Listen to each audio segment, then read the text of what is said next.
இந்த கேரளா ஃபைல்ஸ் மாதிரியான கதை, அதனால தான் நீங்கள் சென்னை ஃபைல்ஸ்னு பண்ணணும் அப்படின்னு சொல்லி அவர் தான் சொல்கிறாரு. நம்ம கலர்ஃபுல்லாக பண்ணுறதுக்கு நம்ம ரெடி தான், பார்ப்போம் அப்படிங்கிறது. ஆனால் நான் அங்கே ஒரு தப்பு தான் நடந்திருக்கு, நான் இல்லைன்னு சொல்லலை. இதை வந்து நம்ம வந்து ப்ராப்பராக வந்துட்டு ட்ரைலரை வந்து போலீஸ் வர்றதுக்கு முன்னாடி மீடியா போயிடும். அப்படி வந்து என்னுடைய மீடியா வந்து பார்க்கணுங்கிறதுக்காக அப்படி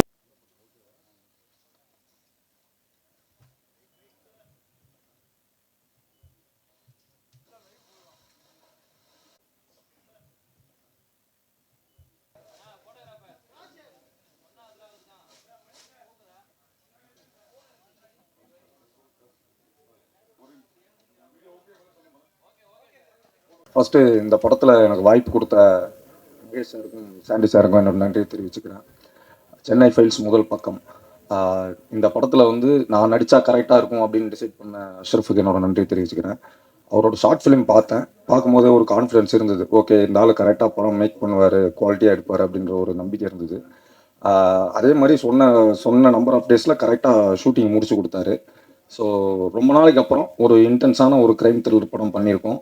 எல்லாம் ஒரு ஃபேமிலியாக பண்ணியிருக்கோம். ஸோ நடித்தவங்க அத்தனை பேருக்கும் என்னோட நன்றி. தம்பி ரமேஷர், ஷில்பா, அப்புறம் அனிகா, எல்லாருக்குமே என்னோட நன்றியை தெரிவிச்சுக்கிறேன். ஆகஸ்ட் 1 படம் அந்த தேட்டரில் ரிலீஸ் ஆகுது. எல்லாம் ஃபேமிலியோட போய் பாருங்கள், எப்படி இருக்குன்னு சொல்லுங்கள். தேங்க்யூ. இந்த கேரளா ஃபைல்ஸ் மாதிரியான கதை, அதனால தான் நீங்கள் சென்னை ஃபைல்ஸ்னு பேர் வச்சுருக்கீங்களா டைட்டில்? ஹலோ, அப்படி அதாவது சென்னையில் நடக்கக்கூடிய ஒரு கிரைமுடைய மேட்ரு சென்னையிலிருந்து வந்துட்டு ஒரு கேஸ் எங்கேருந்து தொடங்கி எப்படி முடியுதுங்கிறது தான் எங்களோட கதை. ஸோ சென்னை ஃபைல்ஸ் அப்படிங்கிறது வந்துட்டு இதுக்கு பொருத்தமாக இருந்தது. வேற ஒரு விஷயத்தோட கனெக்ட் பண்ணி இதில் ஒன்றும் வைக்கல. ஒருவேளை கேரளா ஃபைல்ஸு காஷ்மீர் ஃபைல்ஸ் வரலைனாலும் இது சென்னை ஃபைல்ஸாகவே இருந்திருக்கும். டைரக்டர் சார், இது வந்து இங்கே இங்கே சார், சாரி, இது வந்து தமிழில் உங்களுக்கு முதல் படம், வாழ்த்துக்கள். ஓகே, நன்றி. டைட்டில் வந்து முதல் பக்கம், முதல் தேதி ரிலீஸ் ஆகுது ஆகஸ்ட். ஹீரோ பேர் வெற்றி. நானே யோசிக்கல சார், முதல் பக்கம் முதல் தேதியில ரிலீஸ் ஆகுதுங்கிறது நல்லா. Okay, thank you. ஹீரோ பேர் வெற்றி, அதுல ஒரு வெற்றி இருக்கு. வெற்றியின் முதல் படியை இன்னைக்கே தொட்டுட்டீங்க, வாழ்த்துக்கள். ஓகே, நன்றி நன்றி நன்றி நன்றி. வெற்றி சார், வெற்றி சார். சார், இந்த தமிழ் சினிமாவில் ஒரு காலத்தில் மோகன் சார் வந்து பாட்டு பாடினார். நிறைய படங்கள் பாட்டு பாடி மைக் மோகன் அப்படின்னு வந்துட்டார். உங்களோட படங்கள் முதல் படம்லேருந்து இந்த படம் வரைக்கும் ஒரு மாதிரி டார்க் ஷேடாகவே நிறைய இருக்கு. ஒரு கிரைம் கதை, இந்த மாதிரி கதையெல்லாம் தேடி உங்கள்கிட்ட வருதா, இல்லை உங்கள் டேஸ்டா? இல்லை, அவங்க தான் தேடி வர்றாங்க. அந்த கேரக்டருக்கு நீங்கள் தான் பண்ணணும் அப்படின்னு சொல்லி அவர் தான் சொல்கிறாரு. நம்ம கலர்ஃபுல்லாக பண்ணுறதுக்கு நம்ம ரெடி தான், பார்ப்போம். சார், இயக்குனருக்கு ஒரு கேள்வி. சொல்ற வாழ்த்துக்கள், பார்க்கறதுக்கு நல்லா இருந்துச்சு சார் ட்ரெய்லர் பார்க்கறதுக்கு. யூ ஏன் போட்டிங் சென்சார்டுன்னு போட்டிருக்கீங்க. ஆனா இதுக்கான ட்ரெய்லரும் பாடல்களையும் சென்சார் வாங்கலையா இன்னும்? ஏன்னா நீங்க 126.22 minutes வருது சென்சார் சர்டிஃபிகேட். அதாவது படத்தோட சென்சார் சர்டிஃபிகேட்டை போட்டுட்டு இது போடுறீங்க. அந்த சாங்ஸில் பார்த்தீங்கன்னா மது அருந்துற காட்சிலாம் இருக்கு. அதில் எங்கேயுமே ஸ்டாட்டுட்டரி வார்னிங்கே போடாமல் இருக்கீங்க. அது தெரிஞ்சு அப்படியே மேனிப்புலேட் பண்ணுமே அப்படின்ற மாதிரி பண்ணிட்டீங்களா தைரியமா? இல்லை அப்படி இல்லை. என்னென்ன ஆக்சுவலி வந்துட்டு இன்னைக்கு வந்து நம்ம இந்த ட்ரெய்லர் லான்ச் வந்துட்டு பண்ணுறது வந்து பிளான் முதல்ல இல்லை. ஆனால் வந்துட்டு இன்னைக்கு பண்ணணுங்கிற மாதிரியான ஒரு நெசிட்டி அமைஞ்சுது. ஸோ நம்மளுடைய பத்திரிகையாளர்களுக்கு வந்துட்டு நம்ம படத்தை வந்து அவங்களுக்கு காட்டணும். அவங்க தான் வந்துட்டு இதை வந்து சரி என்ன பண்ணலாம் அப்படிங்கிறது. ஆனால் நான் அங்கே ஒரு தப்பு தான் நடந்திருக்கு, நான் இல்லைன்னு சொல்லலை. இதை வந்து நம்ம வந்து ப்ராப்பராக வந்துட்டு ட்ரெய்லரை வந்து ரிலீஸ் பண்ண போகிறது 25th மேலே தான். 25th மேலே தான் ட்ரெய்லர். ஆனால் டீசர் வந்து நம்ம ஆல்ரெடி ரிலீஸ் பண்ணிட்டோம், ப்ராப்பராக ரிலீஸ் பண்ணிட்டோம். எக்ஸ்க்ளூசிவ் ஒன்லி மீடியா பார்க்கறதுக்கு. ஆமாம், மீடியா பார்க்கறதுக்கு. மீடியா மக்கள், மீடியாங்கிறது வந்து மற்றவங்க போய் சேர்றதுக்கு முன்னாடி நீங்கள் போய் சேர்ந்துருவீங்கிறதுனால அந்த மரியாதையை வந்து, அதாவது சொல்லுவாங்களே, ஒரு மர்டர் நடந்த இடத்துல போலீஸ் வர்றதுக்கு முன்னாடி மீடியா போயிடும். அப்படி வந்து என்னுடைய மீடியா வந்து பார்க்கணுங்கிறதுக்காக அப்படி ஒரு விஷயம் இருக்கு. ஆனால் இதில் கூட இன்னொரு விஷயம் சொல்கிறேன். ஒரு கதை ஸ்டோரி ஒன்று நம்ம நரேட் பண்ணியிருக்கேன். ஒரு ஊரில் ஒரு சிங்கம் இருந்தது, அது ஒரு ஆர்ட் அப்படிங்கிற ஒரு விஷயம். அது வந்து அந்த வாய்ஸ் வந்து நம்ம இயக்குனர் நடிகர் சமுத்திரக்கனி அண்ணன் வந்து பேசி தரதா சொல்லியிருக்காரு. ஸோ அவர் வந்து இப்போ ஹைதராபாத்தில் ஷூட்டிங்கில் இருக்காரு. ஸோ அவர் வந்ததுக்கப்புறம் இந்த மிக்சிங் வேலையெல்லாம் பண்ணிட்டு ப்ராப்பராக வந்து ரிலீஸ் பண்ணணுங்கிறதுக்கு முன்னாடியே வந்துட்டு ஒரு ரிலீஸ் பண்ண வேண்டிய ஒரு நெசிட்டி வந்தது. சரி, அந்த நேரத்தில் வந்து நம்ம பத்திரிகையாளர்கள், நம்ம குடும்பமான தொலைக்காட்சி நண்பர்களுக்கு வந்து நம்ம காட்டுறதுல தப்பு இல்லைங்கிறதுக்காக பண்ணியிருக்கோம். தவறு இருந்தால் வந்து மன்னிச்சேன். டைரக்டர் சார், சார் சார், இப்போ படத்துல வந்து முதல் பக்கம் டைட்டில் வச்சிருக்கீங்க. ஓகே. பட் எப்பவுமே ஒரு புக்குன்னு எடுத்துச்சுன்னா கிளைமேக்ஸ் வந்து கடைசி பக்கத்துல தான் இருக்கும். Okay sir. இதுக்கு படத்துக்கு முதல் பக்கம் டைட்டில் வச்சதுக்கு என்ன காரணம்? அது மட்டும் இல்லாமல் இந்த படத்தில் சிங்கம் யாரு, நரி யாரு? சிங்கம் வந்து வழக்கமாக ஹீரோவை தான் சிங்கம்னு சொல்லுவாங்க, ஓகே. வில்லனை நரின்னு சொல்லுவாங்க. ஓகே. ஆனால் இதில் நீங்கள் வில்லனை சிங்கம்னு சொல்கிறீங்க, ஹீரோவை நரின்னு சொல்கிற மாதிரி ட்ரெயிலர் தெரியுது. Okay sir. முதல்ல வந்துட்டு ஒரு டீசர் ட்ரைலர் அப்படிங்கிறத வந்து பப்ளிக் வந்து பார்க்கறதுக்கு வந்து அவங்களுக்கு வந்து ஒரு இம்பேக்ட் பண்ணுற ஒரு விஷயம். அது ஒரு விளம்பரம் தான், சினிமா கிடையாது. இதை பார்த்து வந்து யாருனாலையும் கதை புரிஞ்சிக்க முடியாது. ஸோ இது என்ன ஜானர்னு புரிஞ்சிக்க முடியும். ஸோ ஜானரில் வந்து புரிய வைக்கிறதுக்கு வந்து இந்த ட்ரைலரும் உள்ளே வர்றதுக்கு வந்து ஒரு கன்ஃபியூசிங் வந்து எல்லா படத்துலையுமே இருக்கும். உதாரணத்துக்கு பார்த்தீங்கன்னா ராட்சசன் படத்தினுடைய ட்ரைலர் நீங்கள் பார்த்தீங்கன்னா ராட்சசன் படத்தில் இருக்கக்கூடிய ஷூட்டிங் சீனோட இது ட்ரைலரில் வந்து வச்சுருப்பாங்க.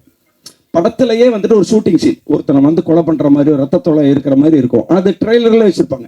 ட்ரெய்லரில் உங்களுக்கு என்ன இம்பாக்ட் கொடுக்கணும்னா, ஓ இவன் ஒரு கொலை பண்ணுறான் போல் இருக்குன்னு. படம் பார்க்கும்போது பார்த்தோன்னா அது ஆக்சுவலி வந்து பார்த்தா படத்தில் ஷூட்டிங்காக இருக்கும். ஸோ அது மாதிரி இந்த நரேஷன் வந்து ஒவ்வொருத்தருக்கும் ஒவ்வொரு இம்பாக்ட் கொடுக்கும். இப்போ நீங்கள் சொன்ன மாதிரி யார் ஹீரோ, யார் சிங்கம், யார் நரி, ஒரு குழப்பம் இருக்கா? இந்த குழப்பம் வேணும், அதுக்காக பண்ணியிருக்கிறது. நீங்கள் படம் பார்க்கும்போது யார் சிங்கம் யார் நரின்னு உங்களுக்கு தெரிஞ்சிடும். வெற்றி சார் அதே தான். சிங்கம் நிறைய 2 கேரக்டர் நீங்க தான் நடிச்சிருக்கீங்களா? எங்கிட்ட கேட்குறீங்களா? வெற்றி சார் சொல்லுங்க. அதாவது சொல்றாரு இல்லையா, சிங்கம் நரி, இந்த 2 கேரக்டரும் நீங்க தான் பண்ணிருக்கீங்களா? இல்லை, அந்த மேட்ரை நான் இப்போ ட்ரெய்லரில் பார்த்து தான் தெரிஞ்சுக்கிட்டேன், படத்தில் அது இல்லை. அதுக்கும் அது டைரக்டரோட சாய்ஸ் தான். மைக்குக்கு தயாரிப்பாளர் சார். ஆக்சுவலி நம்ம ஹீரோட்ட வந்து கதை சொல்லுவோம், படத்தோடைய கதை சொல்லுவோம். ஹீரோட்ட வந்து ட்ரெய்லர் சொல்ல மாட்டோம். அவரே வந்து இப்பதான் ட்ரெய்லர் பார்த்துருக்காரு. யார்கிட்ட மைக் கொடுக்கணும்? தயாரிப்பாளர், ப்ரொடியூசர் கொடுத்துங்க, வில்லன் கிட்ட. இப்போ நீங்க படங்கள்லாம் பார்த்துட்டு ஹீரோவை பிடிக்கல, ஹீரோ இன்ஸ்பயர் பண்ணல, வந்து வில்லனை தான் எனக்கு இன்ஸ்பயர் ஆச்சு, அதனால தான் வில்லனாக நடிக்க வந்திருக்கேன் அப்படின்னு சொன்னீங்க. நிறைய ஹீரோ பேர் சொன்னீங்க. நீங்க எந்த இன்ஸ்பிரேஷன்ல வந்தீங்க, எந்த மாதிரி வில்லனாக ஆகணும் அப்படின்னு சொல்லிட்டு நீங்க நினைக்கிறீங்க? இல்லை, நான் முதலே சொன்னதுதான் சார். இப்போ துப்பாக்கி படத்தோட வில்லன் தனி ஒருவனோட மாதிரி வில்லன், அதாவது ஒரு கிளாசி வில்லன். அந்த படத்தை வந்து எலிவேட் பண்ணணும். அதாவது இப்போ இந்த படம் எடுக்கும்போது கூட அவர் கதை சொல்லும் போது நான் சொன்னேன், சார் நீங்கள் ப்ரொடியூஸ் பண்ணுறீங்க, மேபி உங்களுக்கு எக்ஸ்ட்ரா சீன்ஸ் அதெல்லாம் தேவையில்லை. அந்த கதைக்கு என்ன தேவையோ, அந்த வில்லனுக்கு எவ்வளோ தேவையோ, அந்த மீட்டருக்குள்ளே நான் எவ்வளோ பெர்ஃபார்ம் பண்ண முடியுமோ நான் பண்ணி கொடுப்பேன். ஸோ எனக்கு வந்து இப்போ நீங்கள் என்ன பார்த்துக்கிட்டிங்கன்னா, இப்போ படம் பார்க்குறோம், அந்த படத்தை பார்த்தாலே உங்களுக்கு தெரியும், இவருக்கு இந்த மீட்டரில் தான் நம்ம போய் தேடலாம், இவரை வந்து நம்ம இந்த மாதிரி யூஸ் பண்ணலான்னு விஷயம் தெரிஞ்சவங்களுக்கு தெரிஞ்சிடும்.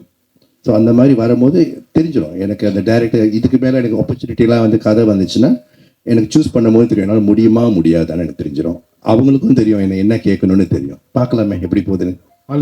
தேங்க்யூ. சில்வா மேடம், நீங்க ஜேர்னலிஸ்டா நடிச்சிருக்கீங்கன்னு டைரக்டர் சொன்னாரு. ஜேர்னலிஸ்டா நடிச்சா ஹீரோயின் வந்து கொஞ்சம் கிளாமரா நடிக்க முடியாது. இந்த படத்துல வந்து எப்படி நடிச்சீங்க, என்ன மாதிரி ஜேர்னலிஸ்ட், பாடி லாங்குவேஜ்லாம் யாரை பார்த்து இருக்கீங்க?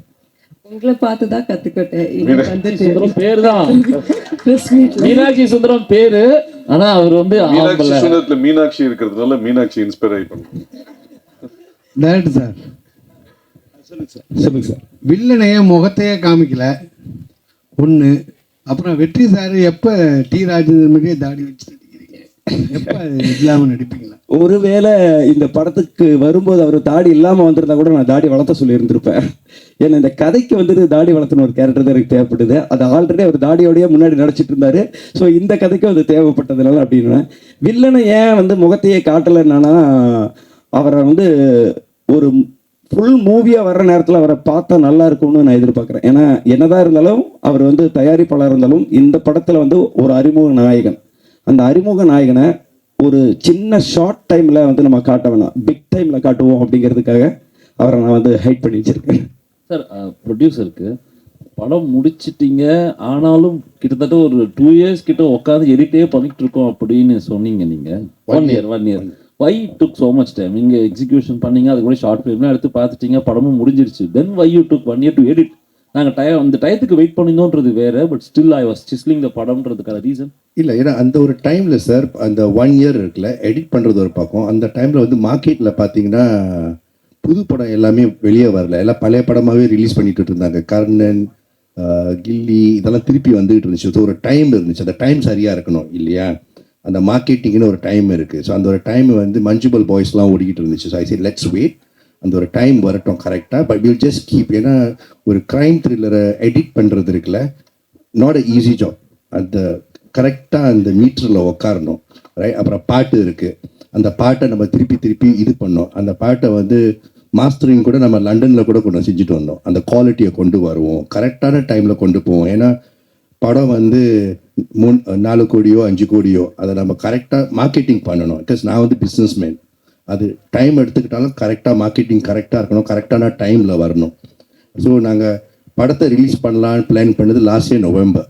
அங்கேருந்து நாங்கள் பார்த்துக்கிட்டே வரோம். இப்போ இந்த டைம் கரெக்டாக இருக்குன்னா ஒரு 1 to 2 weeks டைம் ஃப்ரேம் வேணும் கரெக்டான டைமில் வெளியாக்குறதுக்கு, இல்லையா? கரெக்டாக இப்போ அமைஞ்சிச்சு. எனக்கு வந்து மார்ச்சில் ரிலீஸ் பண்ண சொல்லியிருந்தா கூட பண்ணியிருப்போம். ஆனால் பெரிய படங்கள் வந்துக்கிட்டே இருக்குது, நமக்கு ஸ்க்ரீன்ஸ் கரெக்டாக கிடைக்கணும், அதெல்லாம் பிளான் பண்ணணும். சும்மா எடுத்தோம் அப்படின்னு பண்ண முடியாது, ரைட்? படம் நல்லாயிருக்கும், ஆனால் நீங்கள் கரெக்டாக கொண்டு போய் சேர்க்கலன்னா படம் நல்லா ரீச் வராது, இல்லையா? ஸோ கரெக்டாக பொறுமையாக கொண்டு போயிருக்கோம், அவ்வளோதான். டைரக்ட் சார் ஒரு விஷயம் சொல்லுங்க. அதாவது புது தயாரிப்பாளரோ இல்லை ஏற்கனவே படம் எடுத்துக்கிட்டு இருந்த தயாரிப்பாளரோ அங்கே இருக்கீங்க, புது தயாரிப்பாளரோ ஏற்கனவே படம் எடுத்துக்கிட்டு இருந்த தயாரிப்பாளரை விட நீங்கள் நெருங்கி ஒர்க் பண்ணிடலாம். இவர் எல்லா விவரம் தெரிஞ்சவராக இருந்தார், இதனால் எப்படி ஒர்க் பண்ணீங்க? பிரச்சனை வந்துதான்? ஆக்சுவலி வந்துட்டு அது ஒரு வகையான ப்ளஸ்ஸாக இருந்தது. ஏன்னா எந்த ஒரு இயக்குனரும் ஒரு கதை வந்து அவங்க எழுதும் பொழுது இது சூப்பராக இருக்கும் அப்படின்னு சொல்லி தான் அவங்களுக்குள்ள ஒரு நம்பிக்கை இருக்கும், அதில் மாற்றமே இருக்காது. ஸோ அப்படி எடுத்து கூட ஏன் படம் ஃபெயிலியர் ஆகுது அப்படிங்கிற ஒரு கொஸ்டின்ஸ் இருக்குது. நல்ல படம் தானே, நல்ல கதை தானே யோசிச்சிருப்பா, அப்படி இதை வந்து ஃபெயிலியர் படம் பண்ணணும்னு யாரும் யோசிச்சிருக்க மாட்டாங்க. அப்படி ஒரு நல்ல கதை யோசிச்சு கூட வெளியில் வரும்போது அந்த படம் ஃபெயிலியராக மாறுதுன்னா அதில் சில குறைகள்லாம் இருந்திருக்கும். அந்த குறைகள் வந்து ஒரு இயக்குனராக, ஏன்னா அந்த படத்தினுடைய ஒரு தந்தையா எனக்கு என் மகன் மேலே வந்து எனக்கு குற்றம் தெரியாது. அந்த குற்றத்தை வந்துட்டு அவர் வந்து எடுத்து சொல்லும்போது அவர் சொன்ன எல்லாத்தையுமே நான் மாற்றலை. அவர் வந்து நான் நிறைய சிங்கப்பூரில் இருக்கக்கூடிய நண்பர்கள் காட்டினேன், நான் பார்த்தேன். எனக்கு இந்த இடத்துல மட்டும்தானா அதை நான் திரும்ப வந்து நான் பார்ப்பேன்.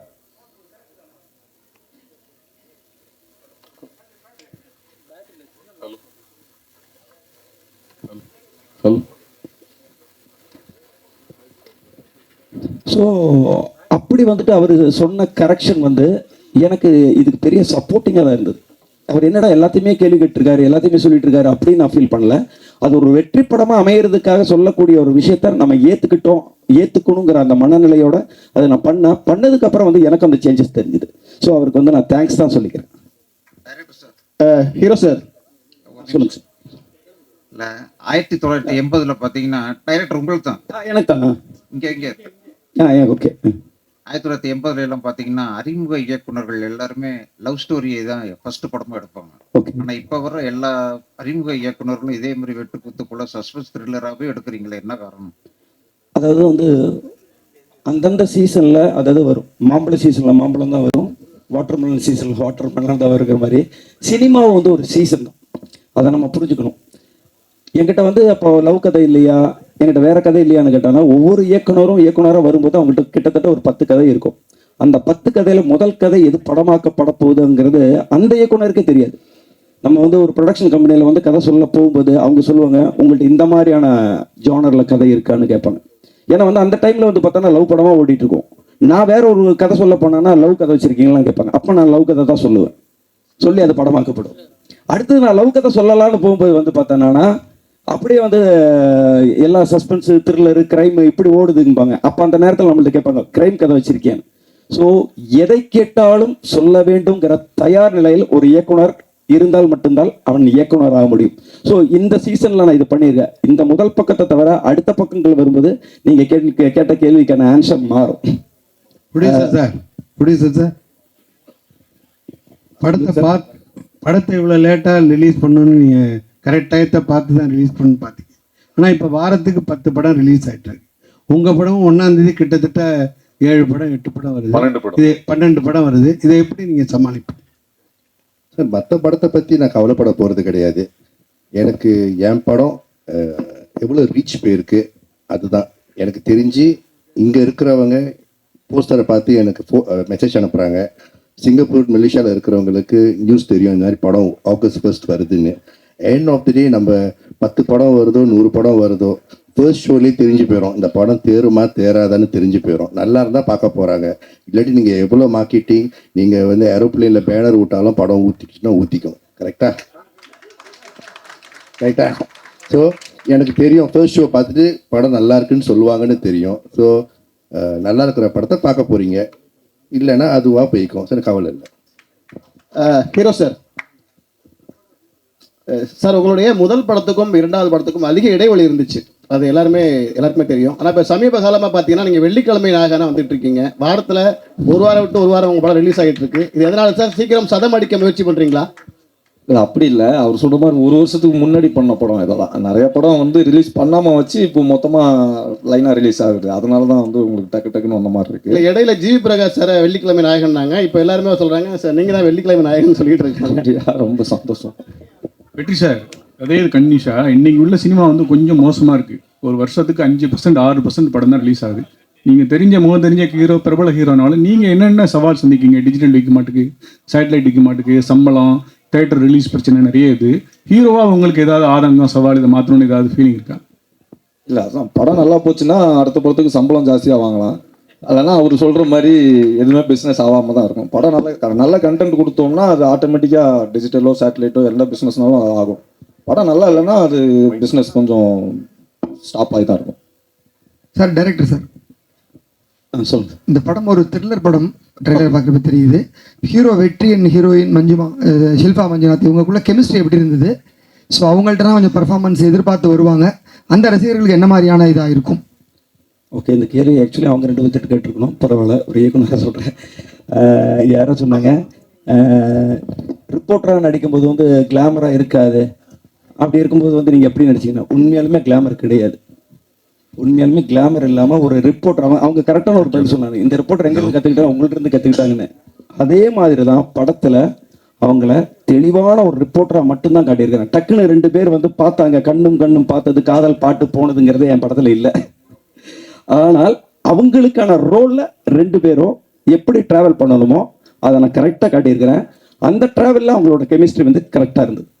வெற்றி சார், இப்போ நீங்கள் கூட சொன்னீங்க படத்தினுடைய கண்டென்ட் நல்லா இருந்தால் நல்லா ஓடும், இல்லைன்னா ஓடாது அப்படின்ட்டு. ஆனால் ஓடுறது சொல்ல பிஸ்னஸ் ஆகுறது, பிஸ்னஸுக்கு சேட்டலைட்டோ பிஸ்னஸுக்கே கண்டென்ட் தான் முக்கியங்கிறப்ப அதை வச்சு ஹீரோக்கள் சம்பளத்தை ஏற்றுறது அப்படிங்கிற ஒரு விஷயம் இருக்குல்ல, அதை பற்றின ஒரு விமர்சனம் பல பேரும் சொல்லிகிட்டே இருக்கிறாங்க. படத்துடைய கண்டென்ட் தான் முக்கியம், டைரக்டர் தான், நீங்களும் அதை சொல்கிறீங்க. ஆனால் ஹீரோக்களுடைய சம்பளம் ஏற்றுறாங்களே, அதை பற்றி என்ன நினைக்கிறீங்க? நான் ஒன்றும் ஏற்றலையே. பொதுவாக சொல்கிறேன். இப்போ நீங்கள் பேசுறது சினிமா இண்டஸ்ட்ரி பற்றி பொதுவாக சொன்னீங்க. அது மாதிரி பொதுவாக சொல்கிறேன், அந்த மாதிரி ஒரு விமர்சனம் இருக்குல்ல. இல்லை, அவங்க கொடுக்குறாங்க, இவங்க வாங்குறாங்க, அவ்வளோதானே. கொடுக்குறவங்க இருக்கிற வரைக்கும் வாங்குறவங்க வாங்கிட்டு தானே இருப்பாங்க. நன்றி sir. Shilpa, my question to Shilpa, ma'am. Shilpa, playing a journalist in a crime thriller must have been exciting and challenging too. We all know you're a perfectionist. What kind of homework you did exactly to do justice to the character? Because the whole film revolves around you. Sir, to correct, it doesn't revolve around me because இது த்ரில்லர்னால வெற்றி and Mahesh அவர் கூட தான் ஒரு journey தான் இது. இது கூட வந்துட்டு ஒரு அந்த பிரிட்ஜ் வந்துட்டு நான் சேர்ந்து தரேன். ஸோ அந்த மாதிரி கேரக்டர் தான் இந்த படத்தில் பண்ணியிருக்கேன். No, I am not. I'm helping him to unreveal it. So, and எப்படியான ஹோம்ஒர்க் பண்ணேன் போது நான் இண்டஸ்ட்ரிக்கு வரும்போதே இந்த தியேட்டர்ஸ் பண்ணிட்டு தான் நான் வந்தேன். வீதி நாடகம் அதெல்லாம் பண்ணிட்டு தான் கற்றுட்டு தான் வந்தேன். ஸோ அங்கே Prakash Belwari sir was my guru. So first thing what he told to be a good actor is, நீங்கள் ஒரு பார்க்கும்போது ஒரு வித்தியாசமாக இருக்குன்னா you have to be like a sponge, you have to absorb them. So நான் வீட்டுக்கு போயிட்டு like if I see something interesting I will start behaving like them. So as a person I am like that. So whenever I come see you all, there are so many characters. So it was not difficult for me because morning in the night work we will be around you, talk with you, like interviews irukla. So playing you guys was not a difficult task for me. The body language irukla, neenga question kekra attitude irukla. In fact neenga question kekkumbodhu or attitude irukku, or friendly ah irukumbodhu normal ah pesumbodhu innor attitude irukku. So that is something as a journalist at the thin line Maro. When I was questioning him in the movie also, நீங்கள் ஃப்ரெண்ட்லியாக மாறுறதுக்கும் போது ஒரு attitude மாறிடும். And ஒரு ஜேர்னலிஸ்டாக கேட்கும்போது there is ஒரு கத்து இருக்கும். And there is a power in your pen. Like the journalism ஒரு மைக் கொடுக்கும்போது ஒரு பவர் இருக்குது. நாங்கள் அது அவாய்ட் பண்ண முடியாது. So you ask my question, I can't say, நான் சொல்ல மாட்டேன். Because that's a power. So ஜேர்னலிஸ்ட்டுக்கு அந்த பவர் இருக்குது. அந்த வாய்ஸில் இருக்கட்டும், அந்த பென்னில் இருக்கட்டும். So I think that was important here.